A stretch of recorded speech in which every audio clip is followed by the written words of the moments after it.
ডিমের কুসুম খাওয়া নিয়েও মানুষের মনের মধ্যে কিন্তু একটা খুব ভয় কাজ করে। তারা মনে করে যে ডিমের কুসুম হয়তো অত্যন্ত স্বাস্থ্যের পক্ষে ক্ষতিকারক, তাই ডিমের কুসুম বাদ দিয়ে তারা ডিমের সাদা অংশটা খায়। তাদের আমরা সব সময় বলি, আপনি যদি ডিমের সাদা অংশটা খাচ্ছেন তাহলে শুধুমাত্র প্রোটিনটুকু আপনি পাচ্ছেন।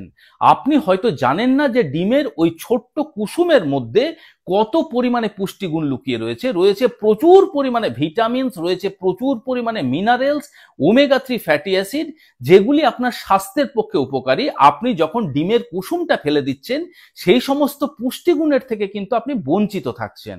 অনেকেই মনে করেন যে ডিমের কুসুম খেলে নাকি তার রক্তে কোলেস্টেরলের মাত্রা বেড়ে যেতে পারে, কিন্তু তার থেকে অনেক বেশি মাত্রাতে কোলেস্টেরল প্রতিনিয়ত আপনার লিভার তৈরি করছে। আপনার শরীরে যত পরিমাণ কোলেস্টেরল থাকে তার 80% লিভার তৈরি করে এবং 20% কোলেস্টেরল আসে আপনাদের খাবার দাবারের মধ্যে দিয়ে। তাই ওই ডিমের কুসুমকে অ্যাভয়েড করে ওই সমস্ত পুষ্টিগুণের থেকে বঞ্চিত থাকবেন না।